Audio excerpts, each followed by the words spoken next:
Olá, seja muito bem-vindo ao podcast da nossa Escola de Liderança 120 igual a 1. Lembrando que o nosso objetivo sempre é encontrar unidade na diversidade. É uma honra te receber aqui. Já deixa o seu like aí, já segue a gente no canal aí, se inscreve. E eu tenho certeza que você vai ser muito abençoado por todos os conteúdos que a gente está sempre gerando aqui. Lembrando que a gente lança um podcast toda primeira segunda-feira do mês. Então fica ligado aí, toda primeira segunda-feira do mês a gente lança um novo podcast especial para você. E hoje eu estou recebendo um grande amigo, um cara que eu admiro demais, que a gente fez essa conexão e eu passei a admirá-lo cada vez mais, um homem de Deus mesmo. Augusto, seja muito bem-vindo, cara, que Deus te abençoe. Obrigado, gente, uma honra poder estar aqui com vocês. Deus tem estabelecido essa aliança entre a gente, tem sido muito legal. Então, uma honra, bom demais estar aqui também, compartilhando e aprendendo com vocês. É isso aí. Hoje a gente vai trocar uma ideia, né? E eu falei com ele que aqui a gente não tem script, né? A gente vai deixando a conversa fluir e deixa o espírito ir conduzindo. Mas Amém. Antes, eu queria que você falasse um pouco sobre você, sobre o ministério que você tem exercido, né? Amém. Da sua origem e tudo mais. Amém. Então, eu resido na cidade de Curitiba, né? Sou curitibano. E eu e minha esposa, meu filho, nós servimos na igreja local, na igreja Bola de Neve em Curitiba, né? E a minha história com Jesus começou 11 anos atrás, né? Então, a partir de uma experiência pessoal com ele, vi que não tinha para onde correr, né? A partir dali a gente mergulhou em Deus. E na igreja local a gente está à frente de servimos no presbitério e estamos à frente de alguns projetos de evangelismo, né? Então, desde desse período ali dos primeiros dias de conversão, Deus nos despertou, né, para essa visão do reino e buscando compartilhar a mensagem que nos alcançou, e é isso que tem sido o nosso combustível, né? Que legal, que legal. Eu sempre gosto de conhecer um pouco, compartilhar um pouco a história de quem vem aqui. Como é que foi sua história de conversão, assim? Como é que foi essa experiência que você teve com Deus, esse encontro? Sim, a minha família, a gente vem de uma origem católica, né? Aquela visão de que você sabe que tem um Deus, né? Você crê em Deus, você teme a Deus, mas não era a visão do relacionamento pessoal com Ele, né? Então eu sempre fui alguém que cresceu acreditando em Deus, mas eu nunca tive uma vida de fato que buscava conhecer a Deus e viver em prol dele, né? Para mim era algo muito distante, né? Cada um no seu canto. Com 16 anos de idade, eu recebo um convite para ir na igreja. E a primeira vez que eu fui, eu tive uma experiência com Deus e foi a primeira vez que eu senti de fato a presença dele. E naquele culto eu lembro de ter sentido o que era a minha vida sem ele. Ali eu tive a convicção de que eu era pecador, eu vi os meus erros expostos diante de mim, eu entendi que se eu morresse naquele momento, meu destino era o inferno, e que não havia nada em mim que pudesse mudar essa circunstância.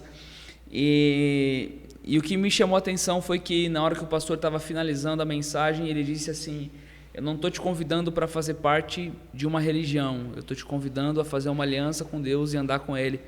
Eu falei: Deus, se é isso, então eu quero.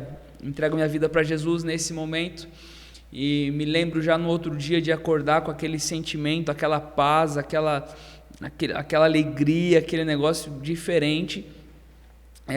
Mas eu não criei raízes ali naquele momento, né? Foi um momento, eu costumo dizer que o novo nascimento, né? Até que você nasça, até que Cristo seja formado em nós, ele é um processo, né? Então, eu gosto muito de Romanos 10, 9 e 10, que ele vai dizer que todo aquele que crê com o seu coração e confessa com a sua boca será salvo, né? Então, a partir do momento que você crê e você confessa, eu gosto de pensar naquele exemplo de quando o óvulo ele é fecundado, né? A partir dali começa a se ter vida, né? Então, quando você confessa Jesus, é como se houvesse esse processo, ali a vida ela começa a ser gerada, né? Então, levou mais um ano ainda até que eu criasse raízes e tomasse uma decisão, né? Então foi mais ou menos nesse contexto, né? O ponto de virada foi com 17 anos, né? Nesse período de quando aceitei Jesus, com 16 anos até os 17, deu quase um ano. Foi um ano de muita loucura, cara. Então foi um ano, cara, que eu aprontei demais, cara. Foi um ano, cara, de muita festa, droga, aquilo que os adolescentes querem fazer, sim, né? Sim. E no meio desse contexto envolvia sempre muita briga, né, cara? Muita violência. E em uma dessas situações eu perco um amigo. Então esse amigo é morto, a gente entra numa... Na verdade, eu não tinha muito a ver com a situação, mas esse amigo é morto. E nesse contexto surge um boato de que os próximos seriam eu e outros amigos, né? Isso, ele morre num domingo, na segunda-feira eu vou para o trabalho, saio para ir para o velório, e nesse tempo que eu saio para ir para o velório, esses que mataram ele foram até a empresa que eu trabalhava, e a gente não estava lá. Então, quando a gente voltou, ficou sabendo, então eu e alguns amigos saímos de onde morava, a família precisou sair e tal. Então, quando chega nesse momento ali, eu tomo uma decisão, né? Aí eu falei, Senhor, o mundo já não tem mais nada para me oferecer, então minha vida já não tem mais sentido se não for viver o que o Senhor tem, eu abro mão dela e agora o que o Senhor quiser, eu estou disposto a fazer, né? Aí foi radical. Radical. Que testemunho, né? E, cara, eu vejo, assim, você tem um chamado, né? Uma veia muito missionária e evangelística, né? Uhum. Como foi esse processo de entender esse chamado de Deus na sua vida e de fato mergulhar, né, nesse chamado tanto evangelístico quanto missionário, que eu acredito que é um chamado para todos nós, né? Mas sim, alguns de nós carregam essa veia mais latente, sim, né? Sim. E você carrega isso muito presente, sim, na sua vida. O que me marcou quando eu entrego a minha vida para Jesus, eu passo a entender que se eu frequentasse somente o culto, eu não ia conseguir. Então, as minhas primeiras orações, os primeiros dias, foi que eu queria aprender a ouvir Deus. Então, eu falei, Deus, eu não sei te ouvir, eu escuto que o Senhor é meu pai, mas que pai distante é esse? Porque o meu pai aqui, eu conheço, se meu pai me ligar, eu não preciso olhar no identificador de chamada para saber que é meu pai. Pela intimidade que eu tenho com ele, eu conheço a voz dele. Então eu falei, Deus, se o Senhor é meu pai, é isso que eu quero ter a intimidade com a tua voz, eu quero saber o que o Senhor tem para mim. E quando eu comecei a ler a Bíblia, eu descobri que é impossível você dizer que ama a Deus e vive com ele se você não anuncia sobre ele. Então, é quase que um processo natural, porque muitos cristãos, quando eles entregam as suas vidas para Jesus, eles tratam Jesus como mais um acessório na sua vida. Sim. Ou eles simplesmente querem que Deus mude algo dentro deles e a ênfase da vida deles é a mudança em alguma área. Comigo foi um pouco diferente, porque eu busquei mergulhar na pessoa de Jesus. E quando eu comecei a buscar Deus, eu comecei a buscar Jesus, eu falei, Senhor, eu quero te conhecer, a mudança foi de dentro para fora. Então, foi um processo muito doido, porque eu não tinha necessidade de que alguém chegasse para mim e falasse, não faça isso ou não faça aquilo em termos do pecado. Né? Como um adolescente que estava ali com os hormônios à flor da pele, o próprio Espírito ia convencendo, né, daquilo que precisava ser mudado. E aí, então, nesse processo, cara, eu comecei a ouvir muitos homens, os primeiros livros que eu li Reinhard Bonk, né, um avivalista que Deus usou na África, foi um dos primeiros livros que eu li, Evangelismo por Fogo, aquilo mexeu demais comigo. Depois eu li um outro livro chamado O Vinho Novo é Melhor, cara, um livro assim extraordinário, que também um homem que foi despertado por Deus.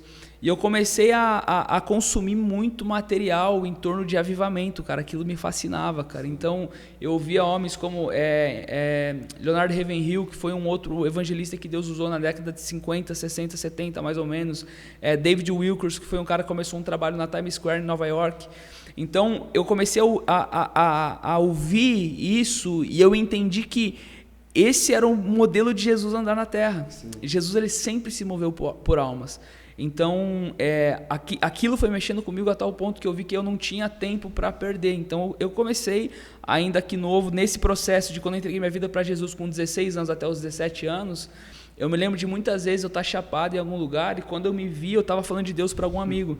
Então, mesmo às vezes muito louco, eu sentia a presença de Deus, às vezes o efeito passava e eu começava a falar para alguns amigos, cara, Deus é muito bom, cara. E eles falavam assim, cara, você tá muito louco, cara. E eu começava a falar, cara, Deus é muito bom, cara, porque, cara, Deus é massa, cara. E aquilo ia transbordando, né? Então, quando eu tomei essa decisão, eu vi que não tinha outro modo de vida a não ser esse, de ter a minha vida para comunicar a mensagem que me alcançou, né? Então, foi a partir disso que começou, né? Foi a vida com Deus, porque eu acho muito interessante, Marquinhos, quando Jesus ele pergunta para os seus discípulos, né? quem dizem que eu sou, né? E eles começam a dizer ali, você é Elias ou alguns dos profetas, e Jesus devolve, né? E vocês, quem dizem que eu sou? Sim. E ali Pedro ele se levanta, né? Tu és o Cristo, Filho do Deus vivo. E aí quando ele tem essa revelação de quem é o Cristo, Jesus ele revela quem Pedro é. Sim. Ele fala assim, tu és Pedro, né? Então, ele está revelando sobre Pedro ali a autoridade que ele teria como apóstolo da igreja, né? A autoridade que a igreja teria, cara, sobre o fundamento ser Jesus. Então ali o que o Senhor nos mostra? Que quando nós descobrimos quem ele é, nós descobrimos quem nós somos. Então foi nesse processo, cara, foi mergulhando em Deus, então eu descobri, falei, cara, eu entendi, falei, Senhor, o Senhor me chamou para isso, o Senhor me chamou para evangelizar, para ganhar almas, para missões, para avivamento. Eu sei que esse foi o DNA que Deus me deu, né? Mas começou nisso, vida com Deus, intimidade com Ele. Que interessante. E você mencionou aí no meio da sua fala a respeito de ler grandes livros sobre movimentos de avivamentos, né? Uhum. E aí eu vejo um tempo que as pessoas clamam muito por isso, né? E eu sempre fui muito bíblico nessa questão, sempre prezei muito pelo movimento de avivamento que se pauta nas Escrituras, né? E aí eu acabo tomando um caminho contrário, né? Acho que muitas pessoas acham que estão mais perto do avivamento que nós realmente estamos. Uhum. Eu lembro que eu fui numa conferência há alguns anos, e aí a conferência era toda sobre avivamento, e nós queremos avivamento lá dentro. Aí do lado de fora, a galera chegava tarde e furava fila como se nada tivesse acontecendo. Eu falei, mas que avivamento é esse que eu não considero que o meu irmão chegou mais cedo e merece sentar num lugar melhor do que eu que cheguei mais tarde? Sabe? E o que você pensa assim, nessa questão desses movimentos que surgem e dessa questão de trazer o avivamento, de um movimento avivalista no Brasil? Assim, o que você vê acontecendo? Eu vejo o seguinte, cara, a Bíblia ela sempre vai dizer que o joio ele cresce junto com o trigo. Então, sempre que Deus está trazendo um despertar, quando você olha na história, Deus está trazendo um despertar, o inferno ele tenta levantar algo que se parece com aquilo que é de Deus. E isso, por muitas vezes, traz confusão. No momento que a gente está vivendo hoje de internet e comunicação, o risco que nós temos é de dizer que avivamento é o que está sendo exibido na internet. Sim. Então, quando você começa a querer encaixotar aquilo que Deus está fazendo, como se Deus fechasse um monopólio com uma igreja específica, com um movimento específico, com um homem específico, a gente começa a se perder. Sim. Porque o avivamento ele é mais ou menos assim, para exemplificar dentro daquilo que Deus tem me ministrado sobre isso. Você imagina um guarda-roupa que está todo bagunçado. Para você arrumar esse guarda-roupa, você não consegue arrumar as roupas dentro dele, você tem que tirar elas todas para fora. Uhum. E aí depois você vai começar a arrumar, peça por peça, passar, dobrar, organizar. O avivamento é quando Deus vem e ele tira toda a bagunça para fora. Ele começa a expor toda a bagunça. E aí ele vai começar a arrumar as coisas do jeito dele. Então, para que o avivamento, para que esse derramar do Senhor ele venha, um dos sinais é o caos. Sim. Então, o caos vem, cara, entendeu? O caos vem, por quê? Porque é tudo sendo exposto, cara, entende? Para que Deus passe a arrumar, então, as coisas da maneira dele. Então, o maior erro que eu vejo na história, onde é que os avivamentos, eles duraram em média 3 anos, cara. Então, o que você vê acontecer? Deus, ele começa a derramar sobre um lugar, e primeiro você vê, às vezes, algo que fica desequilibrado, então, às vezes, é uma ênfase no mover e na manifestação, e a igreja deixa de ter palavra, então se torna místico.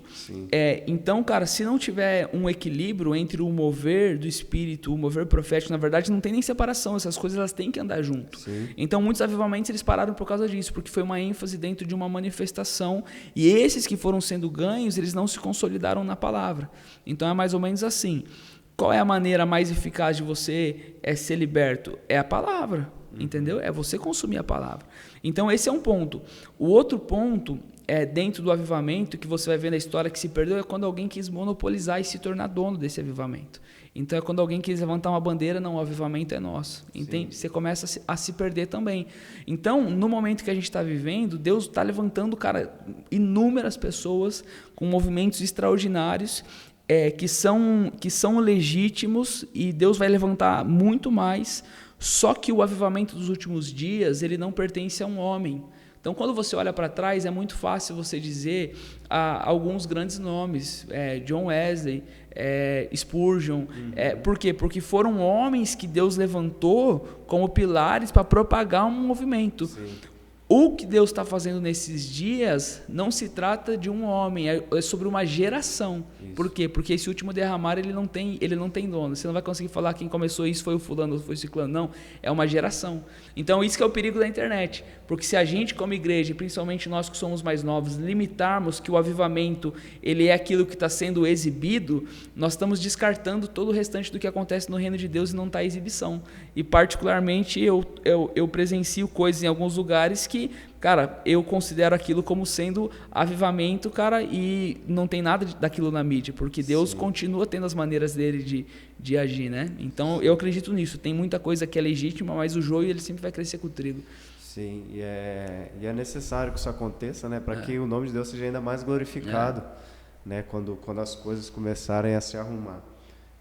Dentro dessa vida que você vive de missões e tal, você está numa viagem missionária agora, né, passando por várias cidades. Conta para mim, cara, uma experiência marcante que você teve, ou um lugar que você foi em missão que te marcou, as experiências que você viveu lá e tudo mais. Sim, é interessante que uma coisa que a gente precisa sempre entender é que nós carregamos a pessoa do Espírito Santo a todo momento. E quando você carrega a pessoa e você entende que o Espírito que ressuscitou Jesus dos mortos, ele habita em você, você passa a estar livre para ser um canal de Deus onde você está, né? Então, algo que me marcou muito, uma experiência que eu tive que foi muito interessante. Há uns 2 anos atrás, nós estávamos no Haiti, e o trabalho que tem lá é de um pastor que eu respeito demais. E quando nós estávamos lá, em uma das noites, ele falou para nós vamos sair evangelizar aqui. E lá na cidade onde nós estávamos, não tem energia elétrica, não tem água potável, a miséria assim é extrema, crianças comendo bolacha de barro, é um negócio assim, cara, muito, muito zoado. E nós fomos para uma região e, cara, nesse lugar você não enxergava nada, era um breu, não tinha energia elétrica, eram umas ruas estreitas, você não via uma pessoa. E esse pastor, então, ele para o carro, uma caminhonete, ele liga um gerador de energia, estende um lençol na parede, ele projeta um filme Jesus ali em crioulo, e era em frente a uma escola.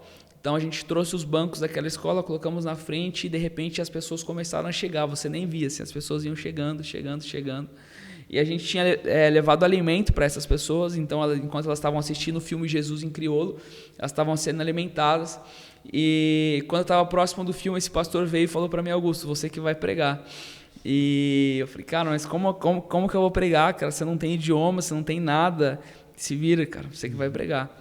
E, cara, foi uma das experiências, assim, cara, mais marcantes para mim, porque eu tive que arriscar pregar em um portunhol, para um haitiano tentar entender o espanhol que eu estava falando, para traduzir para o crioulo. E, cara, foi lindo, porque ali, sabe, naquele lugar no meio do nada, cara, sem uma estrutura, sem uma música de fundo, sem o clima ou ambiente, igreja, cara, a gente vendo Deus curando pessoas, cara. Pessoas entregando suas vidas para Jesus, cara. Nossa, vi uma senhora que ela tinha, se não me engano, era um problema na coluna, não lembro, aquela senhora curada, sabe? Ela declarando, sabe, foi Jesus quem me curou. Então, cara, essa foi uma das experiências mais fortes da minha vida, cara. Nós chegamos em uma outra igreja, e a igreja toda de chão batido, só com uns tapumes assim na lateral. E nós chegamos e naquele chão de barro tinha algumas mulheres no canto da igreja. E aquelas mulheres, elas já estavam há uma semana, cara, em oração e jejum, cara, naquele lugar, cara. Meu Deus. Então, foram coisas assim, cara, que eu falei: meu Deus, cara, o que é que nós pensamos que sabemos sobre a igreja, sim, né? Então, sim, cara, foram coisas que me marcaram demais. Eu acho legal a palavra que você disse, né? Não tinha ali o tecladinho de fundo, não tinha a luz especial ali para Deus se mover, né? Essa desmitificação e essa honra de homens que estão fora da mídia, estão fora do conhecimento das pessoas, mas que têm feito algo extremamente relevante pelo reino, né? Dentro da área missionária. Sim. Eu acho isso muito...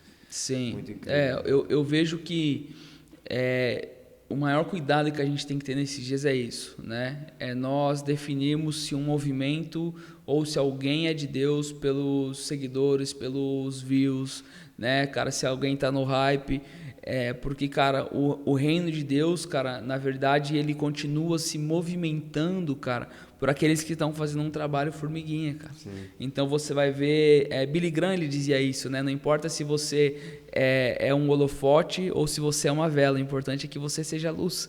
Então você precisa ser luz onde você está. Mas o reino de Deus, cara, ele continua sendo construído pelos pequeninos, cara. E isso para mim é o que a gente tem que tomar mais cuidado nesse momento, cara, porque se não, é o que a gente conversava ontem, cara. Se nós pensarmos que nós estamos fazendo algo novo e algo que nunca foi feito e que algo está acontecendo por causa de nós, a gente começou a se perder, entendeu? A gente está plantando onde outras pessoas semearam, onde outros estavam ali, cara, regando com lágrimas, outros estavam abrindo caminho para a gente. Então, principalmente como nação brasileira, né, cara? É esse entendimento que a gente tem que ter, que, cara, a gente está plantando algo que outros semearam antes de nós. Sim, né? Esse entendimento é muito importante porque gera em nós o princípio de honrar quem veio antes da gente, né, cara? Lembrar que, cara, eu estou aqui hoje, eu estou colhendo isso, né? O cristianismo cresceu, mas foi plantado por aqueles irmãos que muitas vezes a nossa geração despreza, né? Dizendo assim, não sabem fazer igreja, quem sabe é a gente, mas são grandes heróis da fé que construíram com lágrimas o caminho que hoje a gente está colhendo.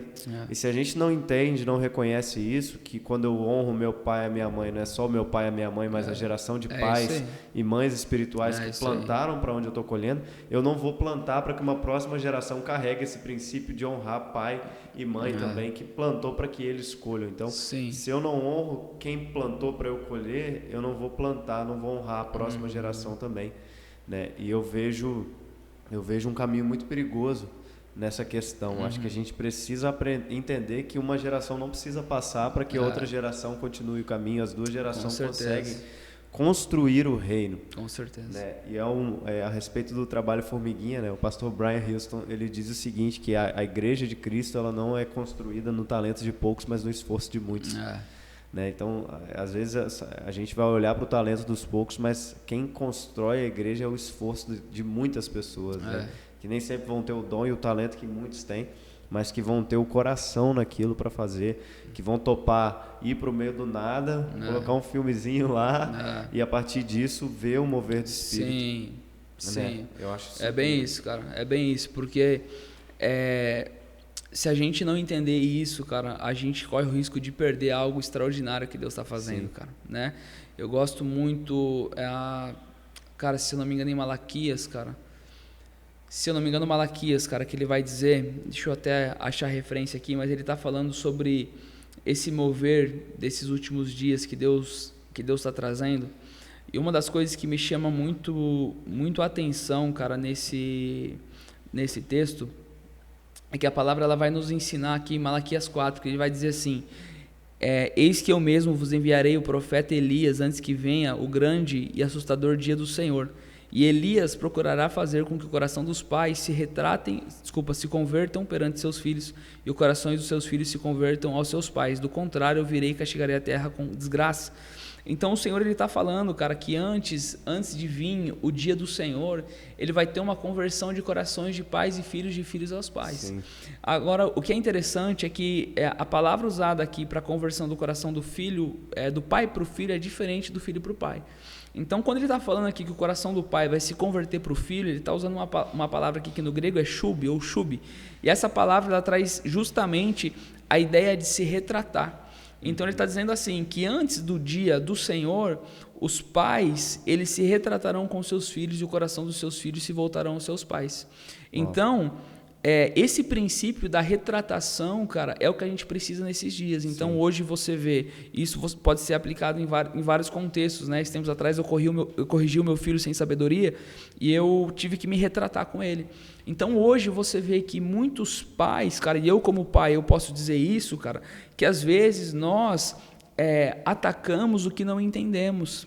Entende? Nós ferimos o que não entendemos, nós respondemos à imaturidade dos nossos filhos. Sim. Então, um exemplo disso, você vai ver, por exemplo, José. Deus dá um sonho e dá uma visão para José. Os irmãos não entenderam e os pais não entenderam. Você não vê nenhum relato, cara, de Jacó parando para orar por aquele sonho. Sim. Ele só questiona, fala assim, por acaso eu e sua mãe vamos se dobrar diante de você? Então ele não entendeu o que Deus estava fazendo. Então se eu como pai não entendo o que Deus está fazendo na vida do meu filho, e nós como igreja e como irmãos atacarmos tudo que nós não entendermos, cara, nós nunca vamos praticar o princípio de se retratar e o nosso coração nunca vai se voltar uns aos outros. E a Bíblia diz que nós temos que ter uns aos outros em uma estima elevada. Então, para que haja esse derramar do Senhor, nós precisamos voltar a esse princípio de se retratar. Sim. Você entendeu? E entender, cara, honra teu pai e tua mãe para que tudo te vá bem e seus dias prolonguem na terra. Então, se não houver esse retorno de coração uns para os outros, porque a Bíblia diz que uma geração proclamará a outra geração as grandezas do Senhor, cara. Então, não é desconexo. A gente só está ouvindo... a nossa geração, cara, ela às vezes é tão sem noção, cara, que ela pensa que ela tá recebendo algo novo, que ela não entendeu que ela só foi alcançada porque uma geração anterior está proclamando o nome do Senhor. Não começou em nós, né? Não começou em nós, então. E nem vai terminar em nós. E nem vai terminar em nós, exatamente. É uma passagem, né? Acho interessante que você falou que as pessoas... É muito comum a gente ouvir, né? Que honra teu pai e tua mãe é o primeiro mandamento com promessa. E aí algo que veio assim, estourou na minha cabeça enquanto você estava falando aí, é que a honra é ela quem carrega a promessa, né? Às vezes a gente acha que é o talento que vai carregar a promessa, ou é o dom, ou é, sei lá, a fama, mas na verdade é a honra que carrega a promessa. Quando a gente começa a ferir o princípio da honra, a gente pode estar vivendo a fama, pode estar no auge do nosso talento, mas de fato a gente não está carregando a promessa. É isso mesmo, porque é impossível, cara, um homem ou uma mulher de Deus, cara, que se relacionam com Deus, não carregar a honra dentro de si. Sim. Porque a honra ela é gerada em Deus, ela nasce no coração, né? Então a honra não é quando eu exijo do meu discípulo bajulação, a honra não é quando eu exijo de alguém fazer algo para mim, não é isso. Jesus ele falou assim: eu vou dar o exemplo para vocês. Então ele se diminuiu, o maior se diminuiu e honrou, né? Então a honra, quando você está em uma posição de influência, de liderança ou de um discípulo de Jesus, quanto maior a autoridade espiritual e maior a influência que Deus te dá, mais você tem que diminuir, cara. Sim. Há uma diferença. Você vai perceber que todo homem, toda mulher de Deus que são algo, representam algo e fazem algo de verdadeiro de fato, eles nunca vão se comportar como se fossem. Sim. Eles nunca vão se dar aquele valor, porque eles estão entendendo que eles são só um canal que Deus está usando. Sim. Agora, na nossa geração, por termos a visibilidade, cara, nós começamos às vezes a tratar como se nós fôssemos importantes, como se algo dependesse de nós. E aí você passa, você começa a exigir a honra, cara. Não, a honra ela nasce no coração, Sim. cara. Você não precisa nem, se alguém tem vida com Deus, cara, o Espírito mesmo vai ensinando isso, Sim. cara, né? Isso é extraordinário. Sim, isso é muito interessante. Agora, para a gente continuar, né, no assunto, queria que a gente conversasse um pouco sobre essa questão do misticismo que surge no Brasil, né? De que, cara, o agir de Deus, ele acontece lá quando está tudo escurão e o Espírito vai se mover nisso. Sim. E a gente acaba perdendo a simplicidade. Eu vejo a nossa geração uma geração muito... Não a nossa geração, né, mas o que vem sendo criado nesse misticismo. Acho que passa muito também pela origem do Brasil lá, com as religiões, né, de origem africana, veio o catolicismo e tudo isso vai gerando um misticismo, uma construção social dentro do Brasil e que isso acaba se aplicando ao evangelho, né, que aí a gente acaba criando todo um ambiente porque ali o Espírito se move de uma forma e tal, e a gente acaba crendo que a gente precisa daquilo. Eu vejo muito o pessoal olhando com a esperança no tanque de Betesda, sendo que Cristo estava passando no meio deles e eles não viram, sabe? Sim. A gente coloca a expectativa no movimento das águas, no movimento de alguma coisa, sendo que quem está para curar já está com a gente, sabe? Já está no nosso meio. Sim. E a gente não consegue ver isso no nosso dia a dia. Sim, cara, isso é muito perigoso, cara, porque a palavra ela vai dizer assim, no original, que onde o Espírito é Senhor, ali é liberdade. Né? Porque, cara, há uma canção que diz, onde o Espírito de Deus está, né? Eu sou livre, né? Então, no original, esse versículo que é usado para essa canção, ele diz exatamente isso, onde o Espírito é Senhor, ali a liberdade. Sim. Então, a primeira coisa, cara, um ambiente, cara, que ele não te gera liberdade para ser quem você é em Deus, cara, ele nunca vai ter um fluir, cara, verdadeiro do Senhor. Sim. Vamos lá, você pega, por exemplo, um refrigerante. Qual é a essência de um refrigerante? É água. Você entendeu? Agora, quando você começa a colocar alguns atributos naquilo ali, algo que inicialmente era bom, ele passa a estar contaminado. Sim. E ele passa a fazer o quê? Mal para o corpo. É o mesmo princípio, cara, entende? Porque Jesus, ele é essa água que é pura, Sim. entendeu? Que vivifica, que nos limpa, né?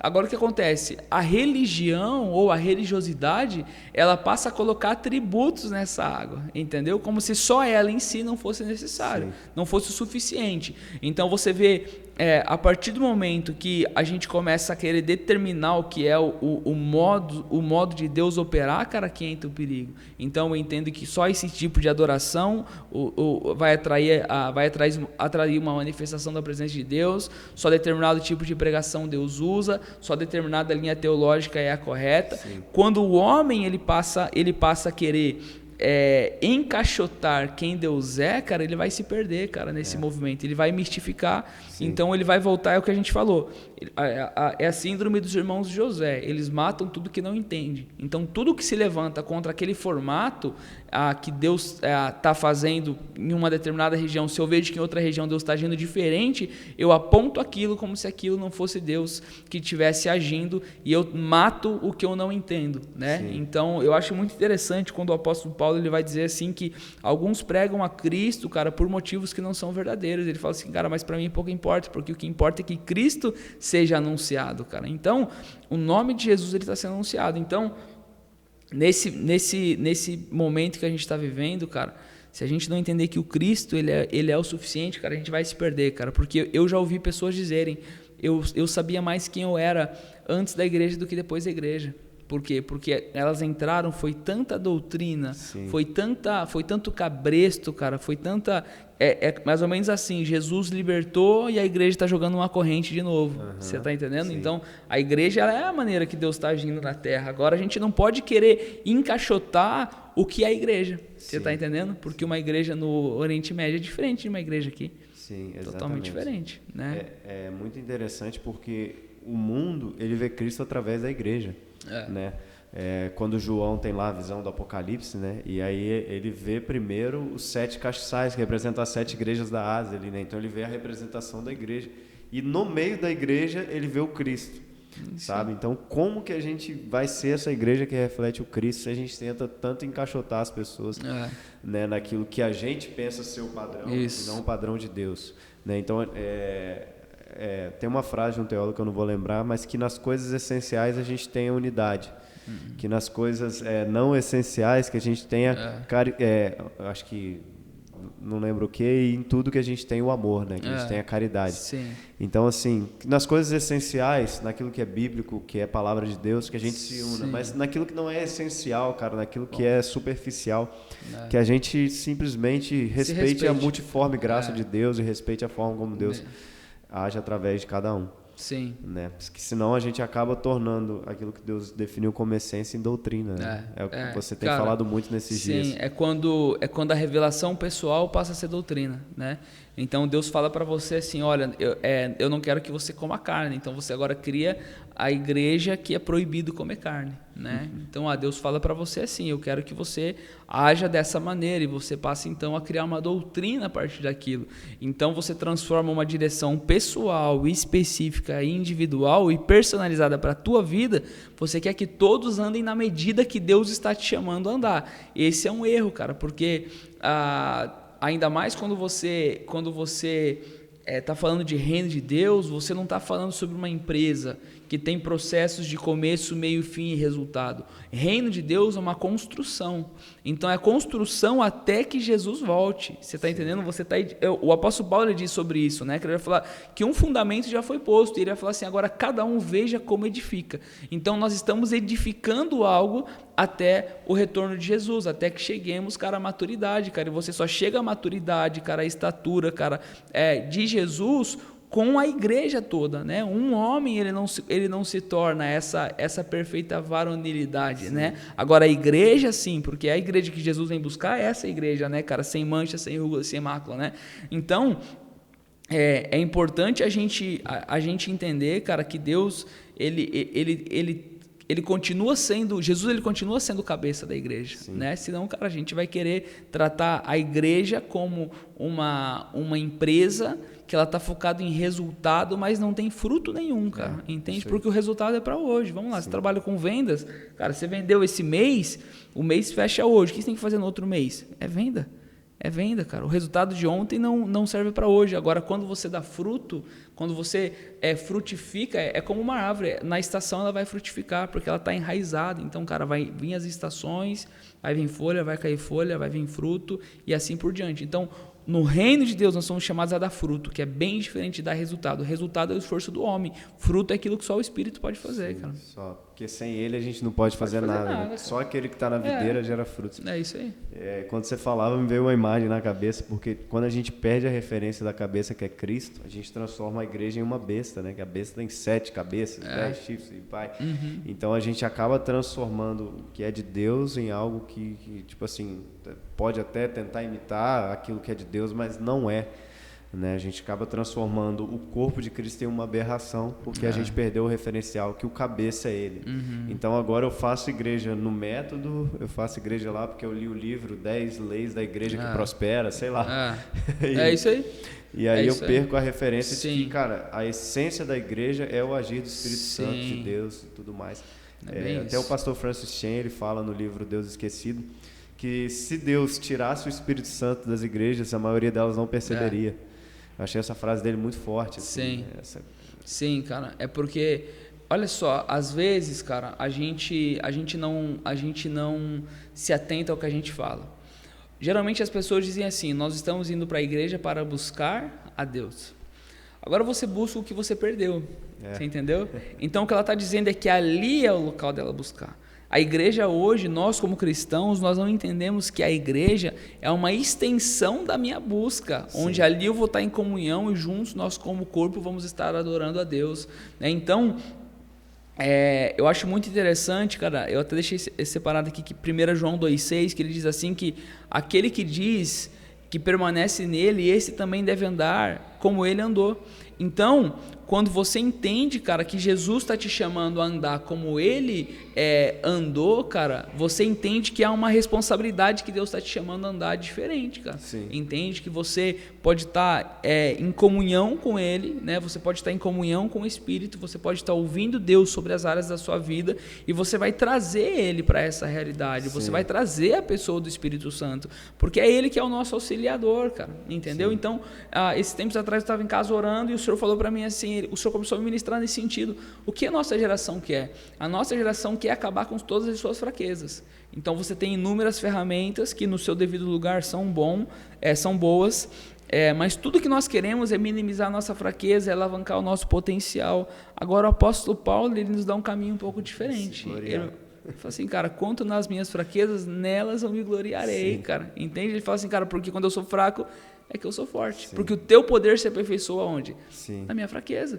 Então, quando você entende a fraqueza, cara, como essa matéria-prima, cara, que Deus vai usar para se manifestar através de você, é extraordinário, cara. É extraordinário. Sim, a gente acaba querendo eliminar o lugar onde mais Cristo é visto, né, em nós e através de nós. É muito interessante a gente analisar essa perspectiva de Paulo, né? Essa questão de se gloriar nas fraquezas e ver como que a igreja ela caminha no sentido oposto, porque na verdade o que a gente quer como igreja é dar um espetáculo, né? Eu quero impressionar o mundo, então eu vou montar uma estrutura de uma igreja forte, bem estruturada e tal, só que se a gente quiser conectar com o mundo, se a gente quiser se conectar com o mundo, a gente precisa evidenciar as nossas fraquezas, precisa se colocar no lugar de vulnerabilidade, né? A conexão, a influência, a conexão, ela acontece no lugar de vulnerabilidade. Você tem muito mais conexão com alguém que mostra e demonstra que possui fraquezas, que é ser humano, né, de fato, do que com alguém que está sempre forte, né? E principalmente isso também, já que é um podcast de liderança, né, isso se aplica muito à liderança, porque a gente quando se levanta no cargo de liderança, a gente é sempre o forte, o cara, o super-herói e tal, e no Brasil criou-se essa imagem do homem de Deus, né, do homem santo de Deus e tal, que é o cara intocável. E criou uma liderança que impressiona, mas não se conecta. Né? É bem isso. Quando a gente se coloca no lugar de vulnerabilidade, é aí que está o poder de Deus na edificação do corpo. Né? É isso mesmo, cara, porque o que eu vejo, cara, a gente começa a entrar numa síndrome, cara, de super-herói, né? E sempre, cara, é inevitável, cara, a ovelha, quando nós estamos nessa posição de ovelha ou de liderado, nós vamos começar a exigir ou tratar que os nossos líderes, eles sejam esses invencíveis, né? Então, quando a gente como líder não expõe a nossa vulnerabilidade, cara, isso é muito prejudicial, cara, entendeu? Não é abrir o coração para todo mundo, mas também não é fingir ser o que não é, porque, por exemplo, quando Jesus ele entra, cara, no templo, ele começa a ver os cambistas ali, cara, ele mete o pé em tudo, né? Ele não se limitou em extravasar aquilo que ele estava sentindo naquele momento à frente de seus discípulos. Como assim, eu como líder, eu como Messias, como é que eu vou chicotear tudo aqui? Como é que eu vou descer o braço em todo mundo aqui? Porque Jesus ele foi para cima, cara, ele virou a mesa mesmo e foi para cima. Então, era como se ele estivesse dizendo assim para os discípulos, né? Se vocês querem andar comigo, vocês vão ter o ônus e o bônus.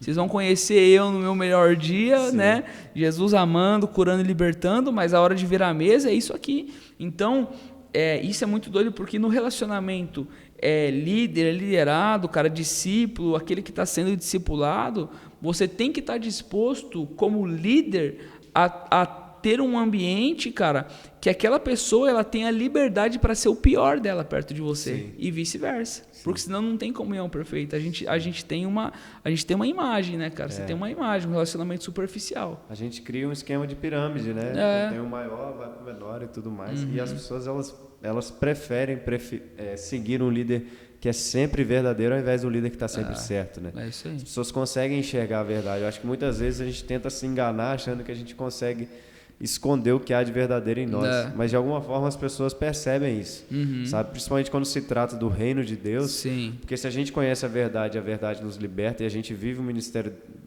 proclamando uma mentira, como que a gente vai viver o reino de Deus assim, né? Tipo assim, mentindo sobre quem nós somos, e muitas vezes a gente acredita nisso, que a gente vive tanto esse personagem, né? A gente acaba acreditando que a gente está numa realidade que na verdade nós não somos. Então isso é muito interessante de observar. É bem isso, cara. E isso é o que leva, cara, nos leva muitas vezes a chegar num lugar de exaustão, né? Sim. Porque a gente não quer demonstrar a nossa fragilidade, né? A gente começa a querer fazer o que nem Jesus fez, né? Jesus, antes de ser crucificado, ele vomitou tudo que ele estava sentindo, né? Sim. Então, se tiver uma outra possibilidade, passa, mas se não tem, né? Então, ele declara isso, né? Ele faz aquela declaração, né? Senhor, por que me desamparaste? Né? Então, cara, ele sentiu na pele o que era a ausência. Você imagina, cara, Jesus de eternidade em eternidade, cara, ele sempre esteve com o Pai. Sim. Você já imaginou para Jesus o que foi aqueles momentos, cara? Porque naquele momento o Pai não podia olhar para Jesus.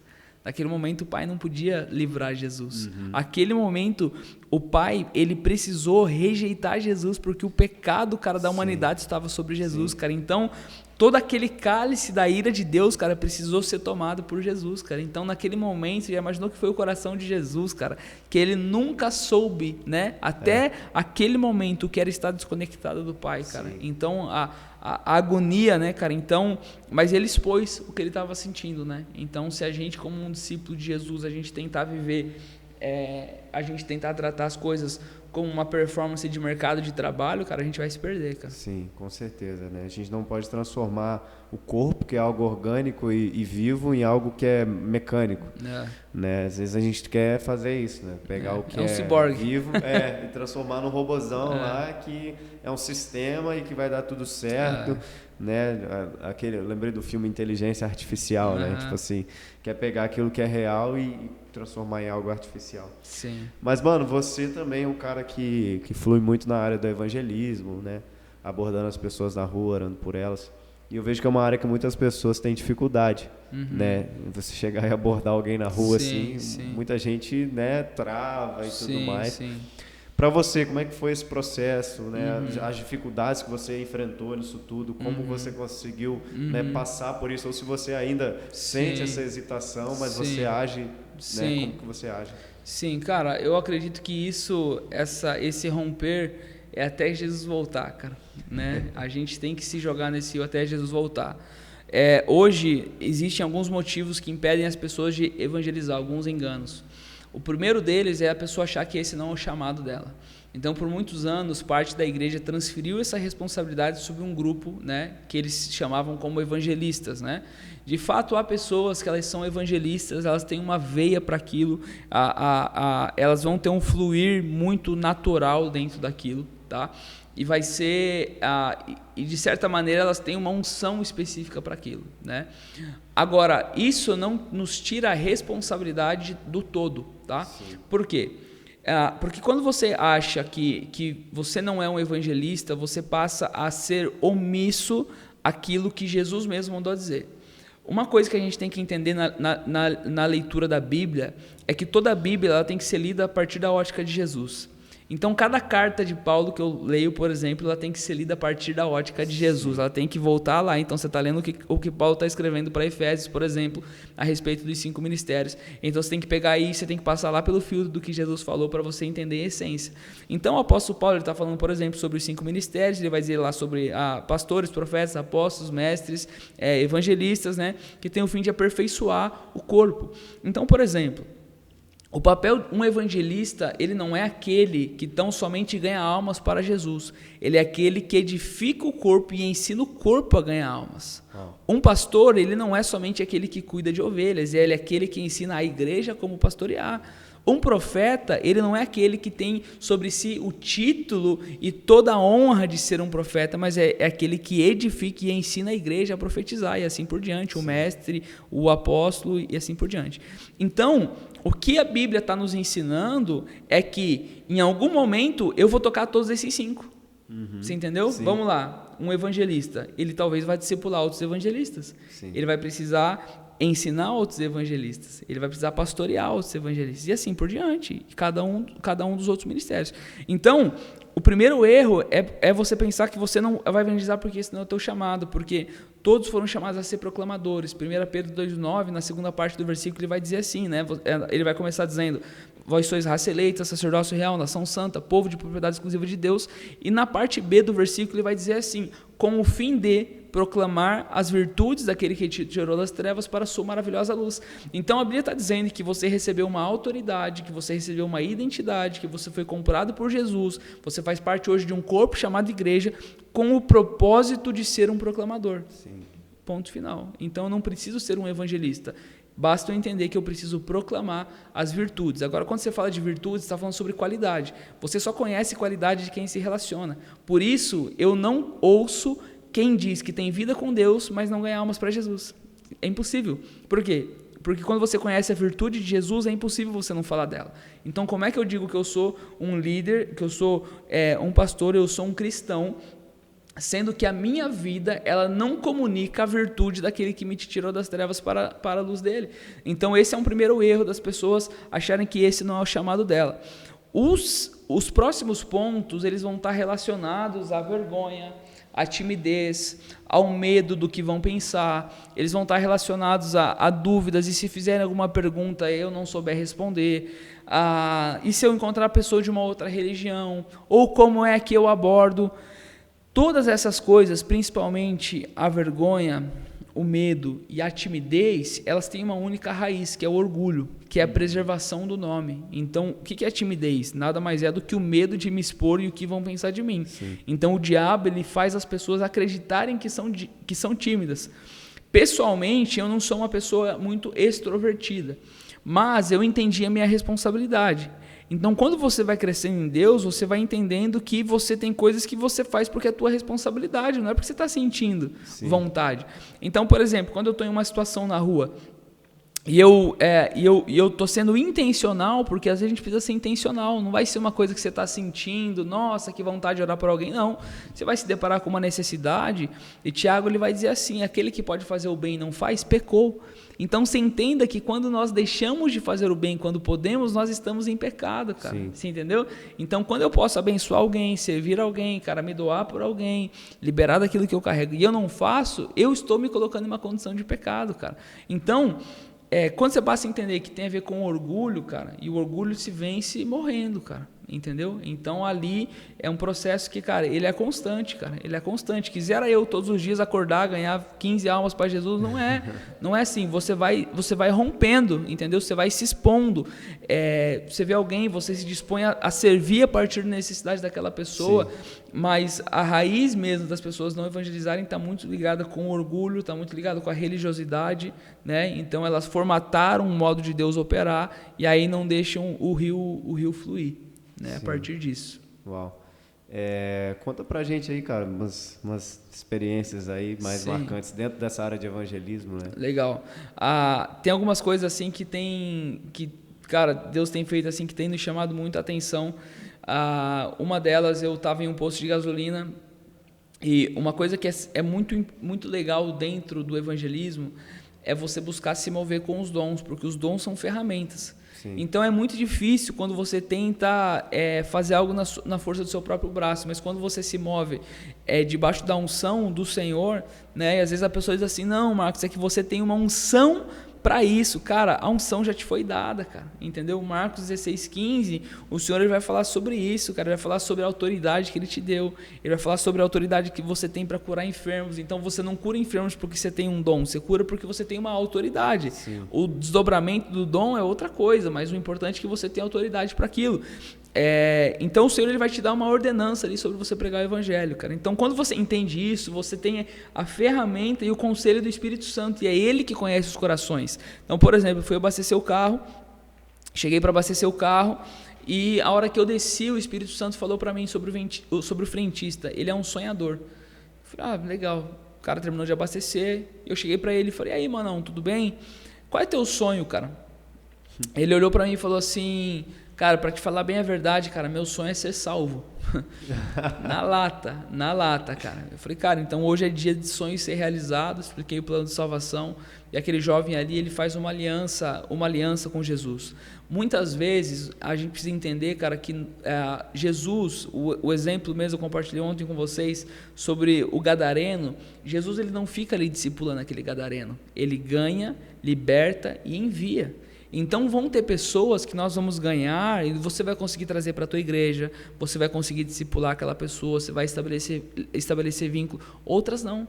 Outras você vai pregar a mensagem, você vai comunicar a mensagem, você vai ter que confiar que o Espírito Santo ele vai conduzir aquela pessoa. Sim. E ele vai ter os meios de operar para que aquela pessoa se consolide. Sim. Então esse rapaz, ele faz uma aliança com Jesus.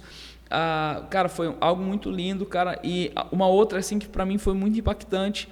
Eu estava na República Dominicana e eu, como profissão, sou barbeiro também.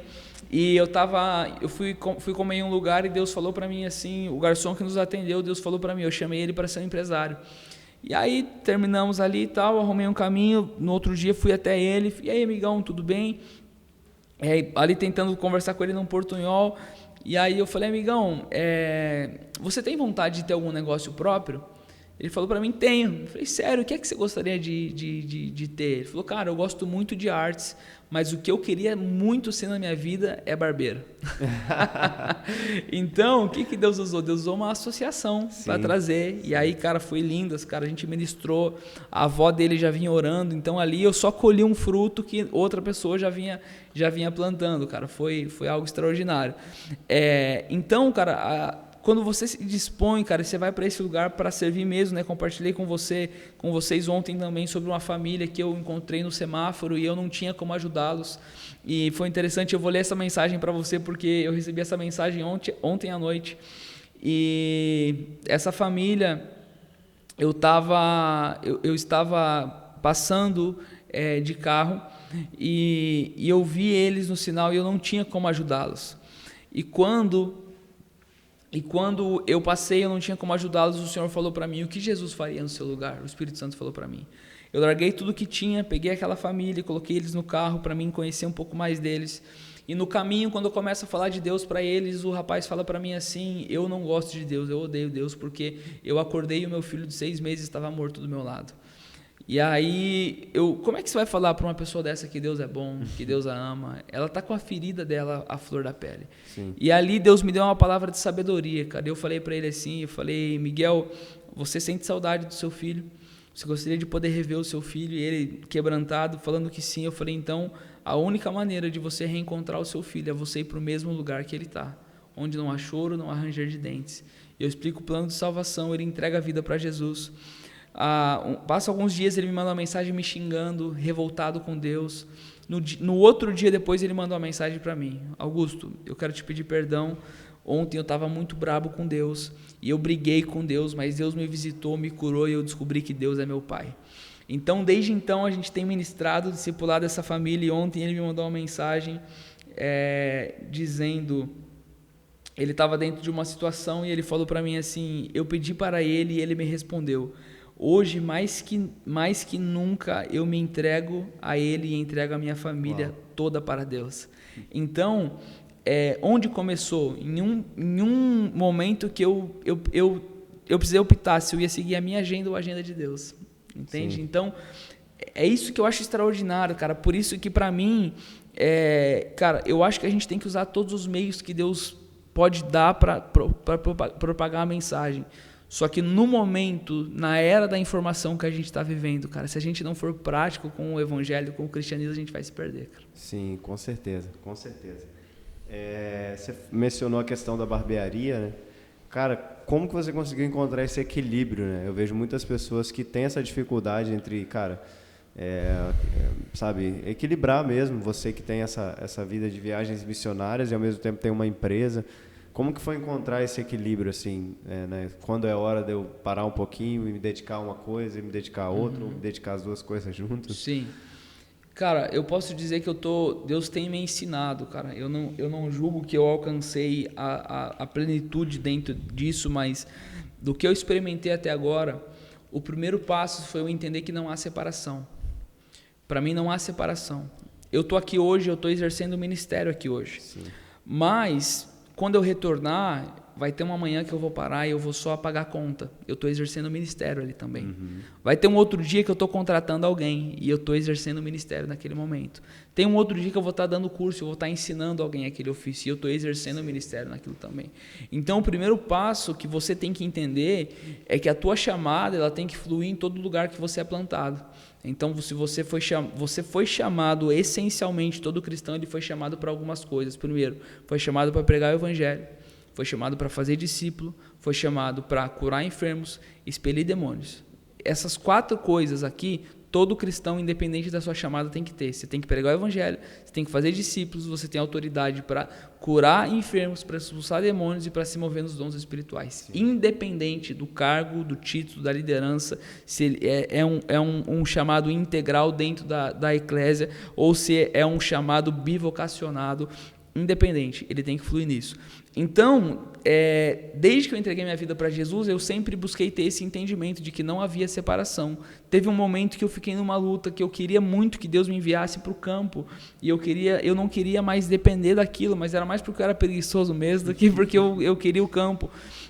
Então, quando eu comecei a entender que não havia separação e tudo fazia parte de uma missão que Deus me deu, e tudo isso foi até uma parada que eu aprendi em um vídeo do T.D. Jakes, que foi muito legal, cara, é que tudo que eu estou envolvido hoje, ele tem um ponto central que é comunicar Jesus. Sim.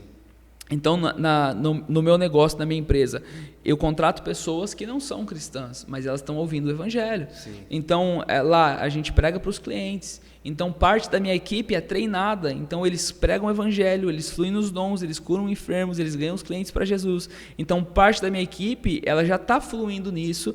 Então, eu fui investindo em treinamentos, tanto operacionais, técnicos, quanto na parte espiritual, de maneira que o negócio começou a andar sem que eu precisasse estar lá fisicamente. Mas tudo parte desse ponto central. O que acontece é que, muitas vezes, o cristão, ele erra no quê? Ele vai para 2 extremos. Então, primeiro, ele romantiza demais o propósito, e eu fui já para isso, que ele diz assim, Deus está me dando um negócio porque ele vai me prosperar e eu vou investir no reino. Todo cristão que quer abrir um negócio, ele está dentro dessa visão. Só que aí ele romantiza isso em um ponto que ele anula todo o aspecto que é técnico, que é operacional, que é capacitação. Então Jesus, Marcos, ele falou assim, quando você vai construir uma torre, você calcula para ver quanto vai precisar, para que você não pare a construção pela metade. Ele está falando o quê? Planejamento. Então, você não pode romantizar o processo e a vontade de Deus achando que tudo vai ser sobrenatural e esquecer o aspecto que você tem que estudar, você tem que se capacitar, você tem que aprender do teu mercado, você tem que aprender de gestão. E por outro lado, você também não pode ir só para um aspecto técnico e tirar aquilo que é sobrenaturalidade de Deus. Sim. Entendeu? Porque, cara, eu tive experiências assim de coisas relacionadas ao business mesmo, de, cara, tá orando, cara, para uma intervenção de Deus sobre algo, e eu não estava nem terminando a oração e já tinha a venda acontecendo daquilo. Então, Deus, eu acho extraordinário que quando ele vai entregar para Noé a palavra sobre a construção da arca, ele dá os detalhes do que Noé tem que fazer. Uhum. Então, é isso que eu busco fazer dentro do business. Senhor, eu quero ouvir o detalhe de qual é o mapa disso aqui que o Senhor tem. Sim. Entende? Então, para mim, o que tem sido libertador é eu parar de olhar para a minha concorrência e olhar para o céu. Sim. Então, quem tem propósito não se compete, cara. Entendeu? Então, por exemplo, na minha rua, eu tenho lá mais X barbearias que todas saíram dali. Foi alguém que eu formei, foi alguém que eu investi, saiu e abriu. Uhum. Mas por que a minha barbearia não fecha? Porque eu não estou competindo com eles, eu vivo por algo que é maior. Sim. Eles podem estar buscando ser uma barbearia melhor nisso, naquilo. Eu estou vivendo por um propósito maior, eu tenho um propósito. Esse propósito é inspirar as pessoas a voltarem para a essência delas. Ponto final. Essa visão. Cara, isso é muito bom, muito interessante. Porque muita gente não consegue encontrar esse equilíbrio na vida e realmente passa por essa falta de entendimento de que, cara, quer comamos, quer bebamos, a gente faz tudo para a glória de Deus, tipo assim, cara, quando eu estou no meu trabalho, eu estou ali para dar glórias a Deus, para que as pessoas glorifiquem a Deus. Tem até uma história que uns dizem que foi Lutero, outros dizem que foi Calvino, outros dizem que foi, não sei, mas um sapateiro, ele chega, vamos dizer, para Lutero, né, e pergunta, como que eu sirvo a Deus sendo sapateiro? E aí Lutero responde para ele, faça um bom sapato e venda por um preço justo. Eu acho que é essa a questão.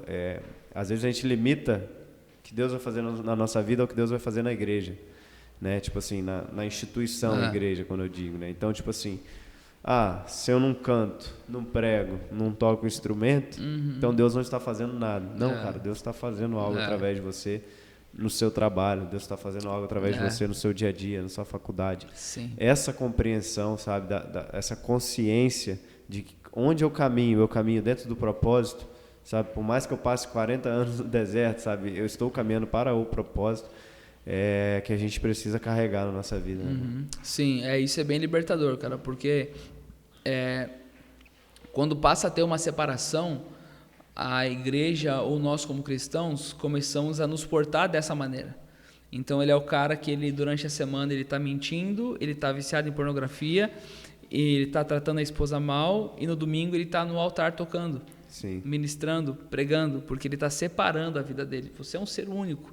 Então a oração de Jesus foi: Pai, eu oro para que eles sejam um comigo como eu sou um contigo. Então quando você entende que o Espírito ele habita em você 24 horas, ele tá em você, ele caminha com você por onde você está, e tudo que você está envolvido é em prol da onde ele te colocou, você começa a tirar esse fardo, você começa a tirar esse peso, entende? Todos os lugares que eu trabalhei antes de ter negócio foi assim, né? Compartilhei com você ontem, né? Ontem mesmo recebi uma mensagem de um rapaz onde eu trabalhei. Então foram sementes que foram plantadas lá atrás. Então todos os lugares que eu trabalhei, depois da conversão, foram locais que, cara, eu entrei para fazer um trabalho, mas eu comecei a buscar Deus, mas e o a mais? E o sobrenatural, né? Eu tive uma situação, eu trabalhei 2 anos em uma empresa. E quando eu comecei a trabalhar nessa empresa, era um ambiente assim de muito roubo, de muito caos, de muita fofoca. Era uma empresa que tinha um faturamento assim, cara, excelente. Mamon, cara, dominava tudo na empresa. E ali, cara, eu entrei para fazer um projeto, só que eu comecei a fazer o a mais. Então eu tinha que ir 3 dias por semana, eu comecei a ir todo dia, eu comecei a dar a segunda milha, eu comecei a me deparar com as necessidades, eu comecei a suprir aquelas necessidades. Então um dia eu chamei a dona da empresa e falei assim: olha, eu estou vendo que vocês têm problema nisso, se você quiser eu posso te ajudar. E na época eu fazia um treinamento de liderança na igreja. E eu falei assim, cara, eles não sabem lidar com pessoas. Eu tinha 20 anos, eu cheguei para ela e falei: olha, eu estou vendo que vocês têm problema com pessoas. Se você quiser, eu posso compartilhar com vocês o que eu tenho aprendido dentro desse assunto. E aí reuniu a gestora da empresa, o gestor técnico, o gestor financeiro. E eu comecei uma vez por semana a fazer uma reunião com esses 3. Chamava reunião de liderança, onde eu pregava a Bíblia para eles em cima desse conteúdo. O impacto na vida deles foi tão grande que eles decidiram envolver os outros líderes de setores. Então começou uma reunião com eles e a segunda reunião na semana era com um líder de cada setor. O impacto foi tão grande com os líderes que então surgiu a necessidade de fazer uma reunião com cada setor. Então, durante a semana, eu ia em torno de 7 vezes, eu tinha em torno de 7 reuniões por semana com cada pessoa, com cada setor, com cada líder, onde eu pregava o evangelho para eles. Sim. Então, o impacto foi tão grande, cara, que a mentira passou a diminuir, o roubo desapareceu. Foi tão grande o impacto do que Deus fez na época, Marquinhos, que um ex-funcionário roubou a empresa. Ele invadiu de madrugada e roubou o cofre. A gestora da empresa descobriu, armou uma situação para confrontar o cara, levou o cara até um lugar e falou pro cara assim: eu sei que você roubou, tá aqui a fita, você só tem uma chance de eu não mandar te prender agora. Eu vou te recontratar e você vai pagar pelo dano que você causou. Uau. Que lugar que faz isso, cara? Verdade. Tem como, cara, você vai botar para dentro o cara que te roubou. Sim. Então, por quê? Porque eles viram o impacto do evangelho naquele lugar. Quando está encerrando o meu período nesse prazo, a gestora me chama e ela fala assim: Augusto, quando você veio aqui eu tinha medo, cara, que você ia ficar falando de Deus para todo mundo. Hoje, as pessoas na empresa pedem para ir te ouvir. Por quê? Porque, cara, você não coloca uma lâmpada debaixo da mesa, cara. Você tem que colocar ela sobre algum lugar para iluminar. Sim. Então, isso se trata de você entender a tua identidade, cara. Não se trata de orgulho, não se trata de autopromoção, mas quando você assume quem você é, cara, você vai frutificar, cara, porque você está apontando para alguém, né? É como os discípulos de João, né? Então, Jesus passa, João diz assim, ó, eis aí o Cordeiro. Então, cara, a gente é só um João, cara. Assim, cara, o Cordeiro é ele, cara. Tem que seguir a ele, ponto final. Quando a gente entende isso, né, que não acaba em nós, mas a gente aponta para alguém que é maior do que nós, a gente consegue entender de fato a dinâmica do reino, né? Porque João Batista ele sabia exatamente até onde Deus queria que ele fosse. Quando a galera começa, não, João Batista, Jesus está batizando mais gente que você, ele fala, não, cara, convém que ele cresça, que eu diminua.